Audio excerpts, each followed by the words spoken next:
चीन के बॉर्डर पर इसकी आत्मा आज भी पहरा देती है। दोस्तों, कहते हैं कि एक सच्चे देशभक्त के प्राण निकाल दो तब भी उसके अंदर की देशभक्ति नहीं मरती।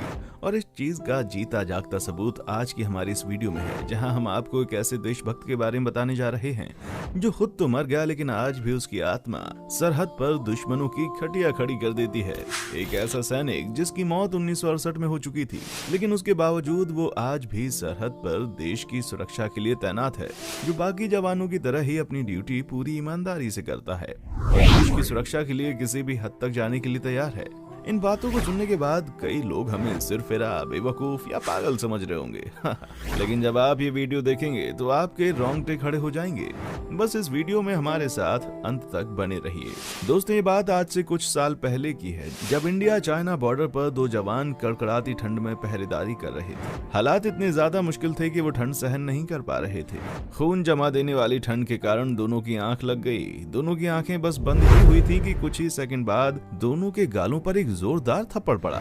जब दोनों हड़बड़ा कर जाग गए तो उनके सामने एक सैनिक खड़ा हुआ था, जो कि उन पर चिल्लाते हुए बोला, मुस्तैदी से अपनी ड्यूटी करो, क्योंकि देश की सुरक्षा तुम्हारे हाथों में है। एक सैनिक के मुंह से बातें सुनकर दोनों सैनिक शर्म से पानी पानी हो गए और फिर दोनों ने कहा, बाबा जी हमें माफ कर दें, हमसे गलती हो गई, अब हम दोबारा कभी ऐसा नहीं करेंगे। असल में दोस्तों, ये बाबा जी कोई और नहीं बल्कि शहीद हरभजन सिंह थे, जिनकी मृत्यु साल 1968 में हो चुकी थी। लेकिन अपना शरीर त्यागने के बाद भी हरभजन सिंह देश की रक्षा के लिए हमेशा खड़े रहते हैं। और ये कोई पहला या आखिरी किस्सा नहीं है, ऐसे बहुत से किस्से सामने आए हैं और जो इस बात का सबूत देते हैं कि भारत माता का ये वीर पुत्र अपना शरीर तो छोड़ गया, लेकिन भारत माता की सुरक्षा करना नहीं छोड़ पाया। भारत चीन सीमा पर स्थित नाथुला दर्रा एक ऐसी जगह है जहाँ पर साल भर तापमान ठंडा ही रहता है और ठंड के मौसम में तो यहाँ पर खून जमा देने वाली ठंड पड़ती है। बर्फ से ढकी चोटियों पर कभी पैर फिसलते हैं तो कभी सांसें उखड़ती हैं। इस इलाके में खुद को जिंदा रखना बहुत मुश्किल है, लेकिन हमारे देश के सैनिक फिर भी यहाँ पर डटे रहते हैं ताकि छोटी आंखों वाले चीनी सैनिक कोई बड़ी साजिश करके घुसपैठ करने की कोशिश न करे। हालांकि कई बार इन मुश्किल हालातों की वजह से सैनिक अपनी हिम्मत हारने लगते हैं और जैसे ही ऐसा कुछ होता है, हरभजन सिंह उनके आंखें खोलने के लिए हर समय तैनात रहते हैं। इसी वजह से यहाँ के सैनिकों में जोश भरा रहता है और लाख मुश्किलें क्यों ना आए, कोई भी यहाँ मौजूद सैनिकों के बल को तोड़ नहीं पाता, क्योंकि यहाँ सैकड़ों सैनिकों के बीच एक ऐसा सैनिक तैनात है जो कि दिखता नहीं है, लेकिन देश की रक्षा के लिए किसी भी हद तक जा सकता है। और इसी वजह से कड़कड़ाती ठंड में भी देर तक ड्यूटी करने वाले जवानों को नींद नहीं लगती। वे पूरी लगन के साथ अपनी ड्यूटी करते हैं, सिर्फ और सिर्फ ये सोचकर कि जब एक सैनिक मरने के बाद भी देश की सुरक्षा कर सकता है तो वो जीते जी देश के लिए जानलेवा ठंड और थका देने वाले शेड्यूल का सामना तो कर ही सकते हैं। इतनी कोशिशों के बावजूद अगर गलती से किसी की आंख लग जाए तो बाबा का हाथ उनके गाल पर पड़ने के लिए हमेशा तैयार रहता है। सिर्फ इतना ही नहीं दोस्तों, अगर चाइना के जवान घुसपैठ करने की कोशिश करें तो बाबा हरभजन सिंह घोड़े पर सवार होकर उनका रास्ता रोक लेते हैं। दोस्तों, बाबा हरभजन सिंह एक भारत के आम सिपाही थे।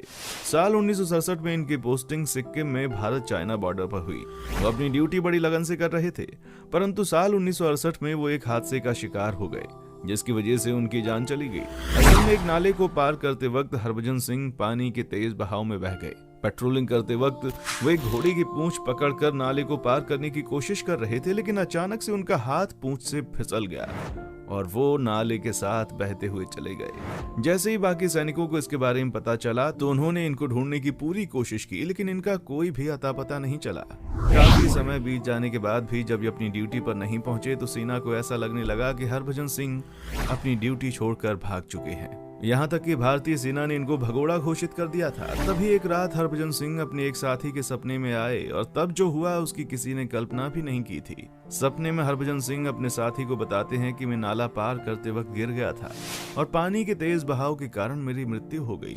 यहाँ तक कि हरभजन सिंह ने अपने साथी को सपने में यह भी बताया कि उनका शरीर और उनकी राइफल कहाँ है।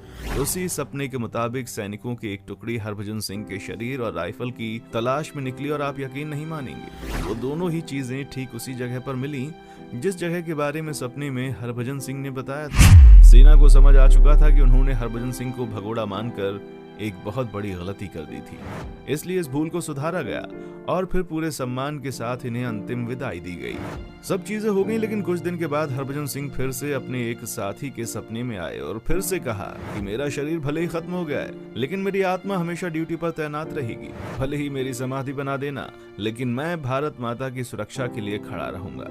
इतिहास में आज तक किसी भी देश में कहीं भी इस तरह की घटना नहीं हुई थी, इसलिए इस बात पर यकीन कर पाना बहुत ही मुश्किल था। हालांकि लोगों के सपने में मरे हुए लोग आते हैं और वो बहुत सी चीजें कह जाते हैं, इसलिए हरभजन सिंह के साथी ने भी उनकी इस बात को नजरअंदाज कर दिया। पर कुछ ही समय में बॉर्डर पर तैनात सैनिकों के साथ ऐसी घटनाएं होने लगीं जो बहुत ज्यादा अजीबोगरीब थी। जब कभी भी किसी सैनिक से कोई अनहोनी होने वाली होती तो हरभजन सिंह पहले ही सपने में आकर उसे सावधान कर देते, और अगर किसी ने उस सपने को नजरअंदाज किया तो परिणाम भी भुगतना पड़ता था। यहाँ तक कि हरभजन सिंह कई बार चाइना के ऑपरेशन की जानकारी भी अपने सैनिकों को दे चुके हैं। लगातार जब ये सारी चीजें होने लगी तो सैनिकों को यह एहसास हो गया कि वाकई में हरभजन सिंह द्वारा कही बात सच थी और वो आज भी उनके साथ हैं। जब इस चीज की चर्चाएं और ज्यादा बढ़ने लगी तो धीरे धीरे ये बातें सीनियर अफसर तक भी पहुंची। शुरुआत में उनको विश्वास नहीं हुआ, लेकिन फिर उन्होंने इस बात को परखने की कोशिश की और तब एक ऐसी घटना हुई जिसे सुनकर आपके रोंगटे खड़े हो जाएंगे।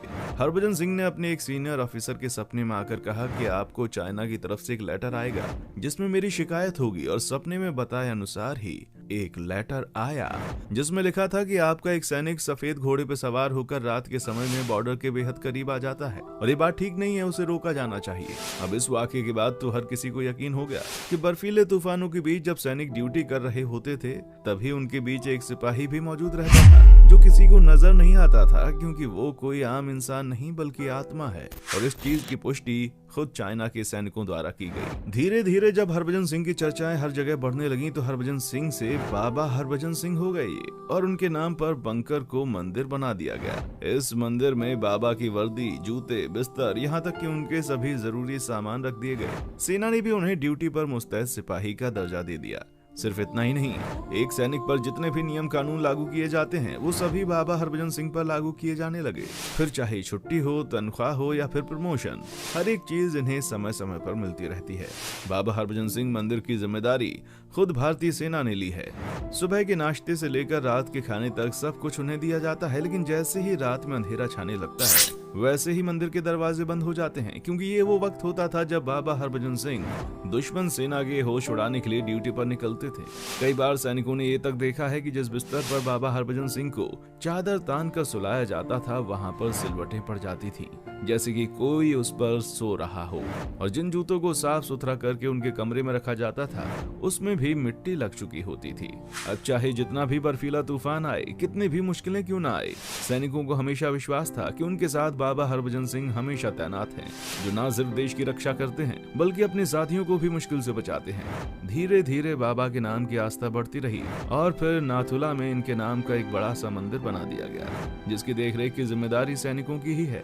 लेकिन बहुत बड़ी संख्या में आम लोग यहाँ इस धरती के वीर पुत्र के दर्शन करने के लिए पहुँचते थे। लोग यहाँ पानी की बोतलें भी चढ़ाते हैं, क्योंकि ऐसा माना जाता है कि अगर किसी शख्स को कोई परेशानी है तो वो यहाँ पर पानी की बोतल चढ़ा सकता है और 3 दिन के बाद अपनी वही पानी वाली बोतल वो ले जाए, जिसमें थोड़ा थोड़ा पानी वो 21 दिनों तक पीता रहे तो उसकी सभी दुख परेशानियां खत्म हो जाती हैं। अब भले ही आप इस देश के किसी भी कोने में बैठकर बाबा हरभजन सिंह की इस सच्ची कहानी को अंधविश्वास समझ रहे हों, लेकिन ये पूरी तरह से सच है जिसने कई लोगों को हैरान किया है। यहाँ तक कि बाबा हरभजन सिंह पर फिल्में भी बनाई जा चुकी हैं, जो इस बात का सबूत है कि लोग इन पर कितना विश्वास करते हैं। आप इस पर क्या कहना चाहेंगे? कमेंट सेक्शन में आकर हमें जरूर बताएं और इसी तरह की वीडियोस को देखते रहने के लिए चैनल को लाइक, शेयर और सब्सक्राइब करना ना भूलें। देखने के लिए शुक्रिया।